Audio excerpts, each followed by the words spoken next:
Prince Andrew was pictured looking glum driving his Range Rover after leaving Windsor Castle today, as it emerged that he would never again have the Union flag flying in his honor. Wearing mirrored aviator-style sunglasses as he sat behind the wheel of the dark green SUV, the Duke of York left his home on the Windsor estate this morning in the sunshine. The Queen's second son had previously been spotted horse riding at Windsor with 2 attendants.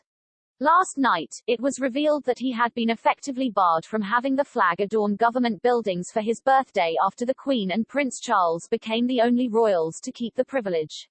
The flag-flying days for 2022, which appear to have been changed on February 11 this year, also stripped royals William, Kate, Anne, Edward, Camilla and Sophie of the privilege. The guidance change in February was just 4 days before the Queen's second son reached his out-of-court settlement with his accuser Ms. Geoffrey née Roberts, a month after the monarch stripped him of his military patronages and he gave up his aviator-style, and a week before his 62nd birthday. It came as the shamed royal faced further woes after lawyers for an alleged victim of Jeffrey Epstein threatened to serve him with legal papers. Each year the government publishes a list of designated days for the flag to fly over government buildings. Yet the guidance on flags changed in 2022 according to archives of its code on flying the Union flag, with the alteration meaning the Duke of York's February 19 birthday is no longer a designated day. Only Her Majesty and her successor, the Prince of Wales, will have their birthdays marked. The government said, since 2021, the default position is the flag flies all year unless another flag is being flown. Andrew's 60th in 2020 sparked a storm of controversy after councils were sent notes by the Private Secretary to the Ministry of Housing, Communities and Local Government Permanent Secretary reminding them to fly the flag in his honor.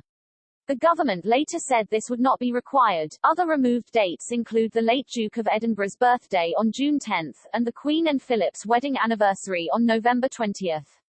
Philip, who was married to the Queen for more than 70 years, died in April 2021 at the age of 99. The news came after representatives for Caroline Kaufman say Andrew was visiting Epstein's home in New York on the night she claims she was raped by the pedophile financier in December 2010. They want the Duke of York to provide a statement as a potential witness to events in the Upper East Side townhouse during his visit when he was pictured inside the building. The civil lawsuit does not accuse the Duke of any wrongdoing or allege that he was aware of any attack on Miss Kaufman, who was 17 at the time. But her lawyer's comments come just a week after Andrew, 62, was reported to have lobbied the Queen to return his royal duties and ceremonial roles. Spencer Kevin, who represents Miss Kaufman, now 28, said he wanted Andrew to give a statement about his visit to the New York townhouse. The latest accusations come amid rumors Prince William is lobbying the Queen to have his uncle Andrew barred from public life. He has strong views on the Duke of York and believes his insistence in trying to cling on to a public role is highly dangerous for the institution, a friend of William told the Daily Mail. The friend added, he would have cut him loose a long time ago if it had been up to him.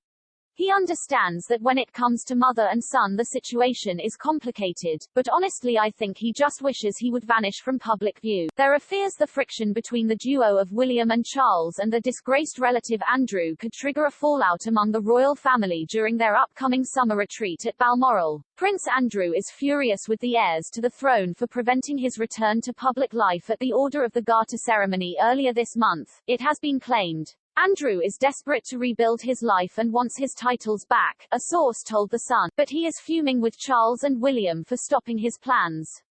Buckingham Palace said that the Duke of York's absence from the Windsor Castle procession and Order of the Garter service was a family decision, but it is believed it came about after the Prince of Wales and Duke of Cambridge lobbied the Queen about his participation. Andrew was still allowed to join the Queen at the formal investiture of new members of the Order of the Garter, including the Duchess of Cornwall and ex-PM Tony Blair, and as well as the lunch afterwards, the Mail on Sunday reported. It came amid reports that Andrew had been pushing for a return to royal duties, but his older brother Prince Charles and nephew Prince William had asked the Queen not to give in to the disgraced royal.